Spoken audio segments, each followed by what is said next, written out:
सो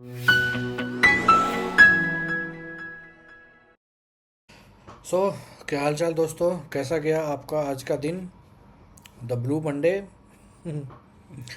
तो आज तो जब सबने लॉगिन किया होगा सुबह सुबह 9:15 बजे, तो जो हवाई जहाज़ है उनको पहले से आसमान में मिला होगा। एक होता है जहाज़ भी है, ज़मीन पे है, रनवे पे है, पैसेंजर लोग चढ़े और जहाज़ ऊपर की तरफ गई, जहाज़ उड़ी, लोगों के पैसे बने। आज जहाज़ पहले से आसमान में था, नीचे ही नहीं आया, आसमान में ही रहा और ऊपर गया और ऊपर गया और ऊपर ही जाके बंद हो गया। तो जहाँ तक मैं समझता हूँ बहुत अच्छा तो नहीं किया होगा फर्स्ट हाफ लोगों का, बट हाँ सेकंड हाफ में मिला होगा लोगों को, क्योंकि हम जिस चीज़ का वेट कर रहे थे 24,000 का लेवल दोबारा पहुँच गए हम। गैप अप सुबह ही 200 पॉइंट के करीब हो गया, मतलब मेरे हिसाब से 200 पॉइंट के आसपास, 150-200 पॉइंट ऊपर गया है सुबह सुबह ही। तो आप बताओ आपका कैसा गया आज का दिन? ठीक है। और सुबह जो सोचे होंगे कि भैया गैप अप ओपन हुआ है बहुत ज़्यादा, वहाँ से बिक्री होगी, सेलिंग होगी, ये होगी वो होगी, तो ऐसा नहीं हुआ। आप बोलोगे यार आप तो बोलते हो ऐसा होना चाहिए, ऐसा क्यों नहीं हुआ? भाई खबरें अच्छी अच्छी थी, सारी की सारी खबरें अच्छी अच्छी थी, पूरा वीकेंड अच्छा अच्छा गया भाई सबका। आप अगर न्यूज़ नहीं पढ़ते और आपको लग रहा है कि ट्रेडिंग कर लोगे, तो भैया नहीं कर सकते। Knowledge, theory, back test, strategy अपनी जगह है, न्यूज़ अपनी जगह है। न्यूज़ जो है ना, न्यूज़ इन सबको बाईपास कर देता है, सबको बाईपास कर देता है। वीकेंड में क्या हुआ बताओ? जो क्रूड ऑयल 100 के ऊपर चला गया था, 9% टूट गया, नीचे आ गया। और क्या हुआ?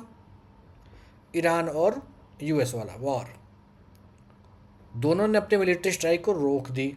ये सब सब कुछ वीकेंड में हुआ है। ये दो मेजर सेटबैक थे, चीज़ें थी जिसके मार्केट निगेटिव जा रहा था। अब ये दो चीज़ें देखो बंद हो गई। क्रूड ऑयल सस्ता हो गया, 9%, एक ही झटके में 9% बहुत ज़्यादा होता है। और दो कंट्रीज लड़ रहे थे, उन्होंने अपनी मतलब पॉज कर दिया। ठीक है। तो कल ही ये पता लग गया था कि भैया मार्केट पॉजिटिव रहने वाला है। सबसे बड़ी खबर थी यूएस और ईरान ने मिलिट्री स्ट्राइक को पॉज कर दिया। इसका असर पड़ा कहाँ पे? क्रूड ऑयल पे भी। क्रूड सीधा 9% टूट के $88 के आसपास बंद हुआ है। $88। फ्राइडे कितना था? $100। तो मार्केट ने गैप अप ओपन किया, निफ्टी सीधा 23,928 के आसपास ओपन हुआ और दिन भर ऊपर ही बढ़ता रह गया। देखो स्क्रीन पे, आप चार्ट सामने है मेरे। मार्केट ने मेरी पूरी रेजिस्टेंस को एक एक करके तोड़ तोड़ के ऊपर गया। देखो ये मेरा लेवल था 23,927 का, काफ़ी टाइम तक इस पे रही, 11-20 तक ऊपर गई, फिर हल्का सा पुश बैक किया, एक साइडवेज रही, लेकिन 1:30 बजे के बाद सीधा ये पहुंची 24,000 के, और 24,000 पे मैंने एक लेवल ड्रॉ कर रखा है, उसी लेवल पे आगे फिर सिमटती गई। तो ये एक मूव है, लोगों ने कैप्चर किया होगा, मतलब आई मीन 1:30 बजे, 1:35 से लेकर 2 बजे तक में। ठीक है, नहीं तो बाकी टाइम तो नहीं मिला हुआ किसी के हाथ में कुछ। टाइम डीके भी आज हो रहा था। आप ये सेक्शन देखो, मैं थोड़ा सा जूम कर देता हूँ मैं आपके लिए। इस सेक्शन में देखो किसी का कोई बेनिफिट नहीं था। ये आपका टाइम डीके होता। दूसरा ये देखो, ये आपका टाइम टाइम डीके था। तीसरा ये आपका पूरा का पूरा सॉलिड टाइम डीके था। अब आदमी कहाँ काम किया होगा इसमें? जिसने रखी होगी ना पेशेंस।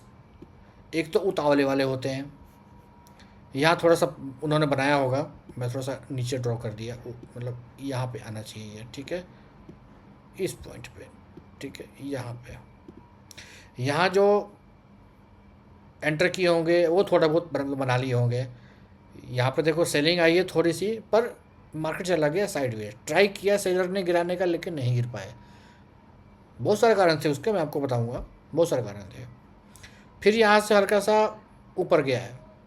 तो अगर मैं उसकी बात करूँ ऊपर जाने वाली, तो आप देखो तो ये एक है ऊपर जाने वाला हिसाब।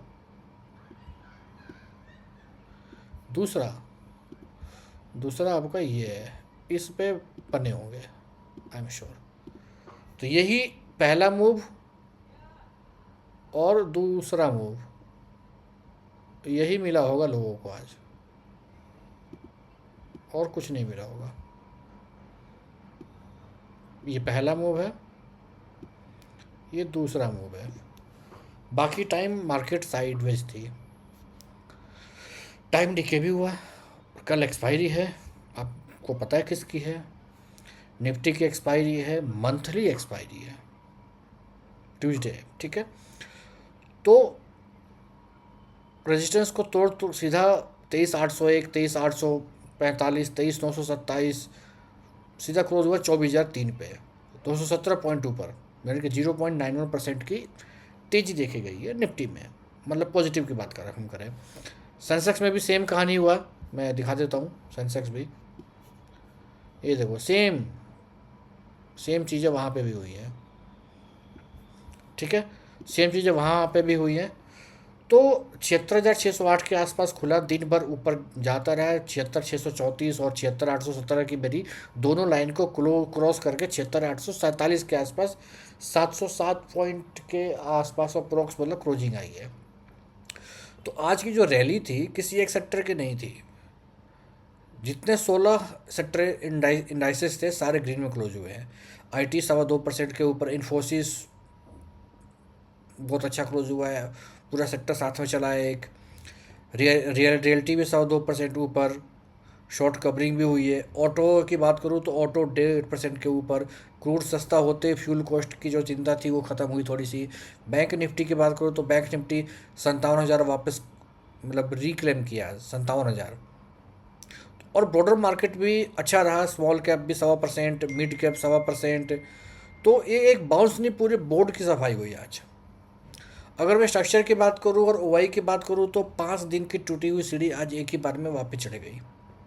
पूरा हफ्ता पिछला क्या गया था, निगेटिव निगेटिव निगेटिव, आज भी। लेकिन थोड़ा सा ना मन में ये है, मलाल ज़रूर रहेगा कि फ्लैट ओपन होकर फिर ऊपर जाता है, ठीक है। फ्लैट ओपन होकर ऊपर जाता तो अच्छा खासा लोग काम कर सकते थे।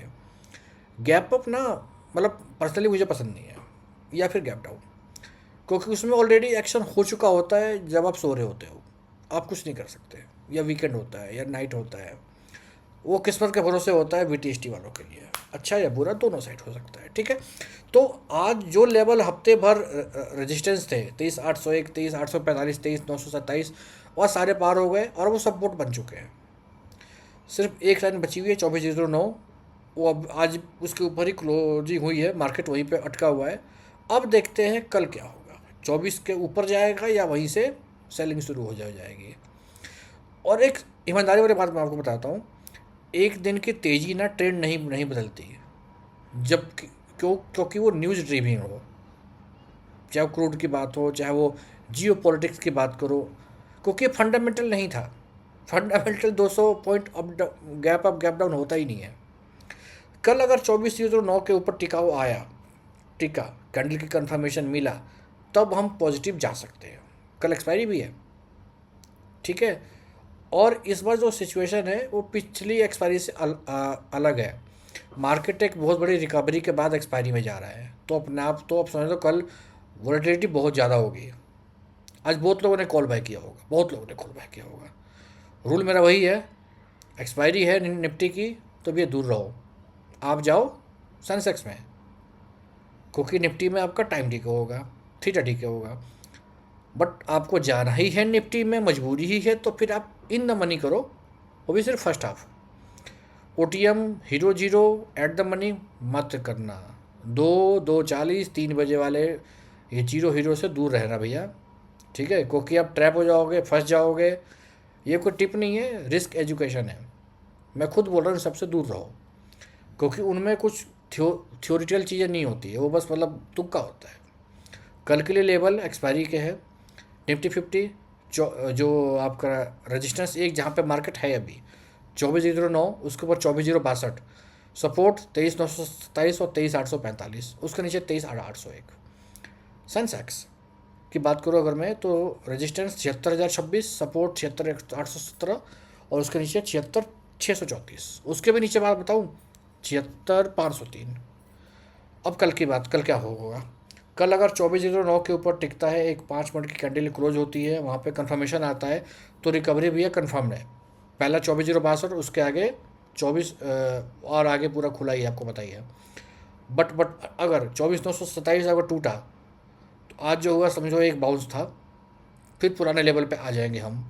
एक्सपायरी का दिन है तो हो सकता है, तो हमेशा रीटेस्ट का वेट करो, ठीक है, प्लस कैंडल का वेट करो, डिसीजन उसके बाद लेना। तो ये था आज का पूरा ऑडिट। 9% गिरने से लेके, कौन गिरा भैया? क्रूड, ध्यान रखना, 9%। और 5 दिन की जो गिरावट थी, आज एक ही दिन में पूरा बाउंस बैक हो गया, ठीक है। तो अच्छा लगे तो लाइक कमेंट सब्सक्राइब कीजिए हमारे चैनल को, वीडियो को। कल एक्सपायरी की वीडियो ज़रूर देखिएगा, और बताइए ज़रा ना कमेंट में कि कल 2409 के ऊपर मार्केट टिकेगी, बुलिश होगी या बेरिश होगी, या सिर्फ आज का बस एक ऐसी था, मतलब न्यूज़ बेस्ड। तो मिलते हैं कल के लिए। और ये सब कुछ एजुकेशन पर्पज़ के लिए, कोई बाय सेल रिकमेंडेशन नहीं है, कोई टिप नहीं, कोई पेड कोर्स नहीं है, पेड ग्रुप नहीं है, कोई सब फ्री का ज्ञान है, कोई पैसे नहीं है, ठीक है। तो आप उन सबसे दूर रहिए, खुद का नॉलेज के ऊपर भरोसा रखिए, वो बहुत इंपॉर्टेंट चीज़ है। बाकी तो मार्केट देखो, और सबसे ज़रूरी बात, एक्सपायरी में ओवर ट्रेडिंग से बचे। पैसा बचाना भी पैसा बनाना है, ठीक है। Thank you.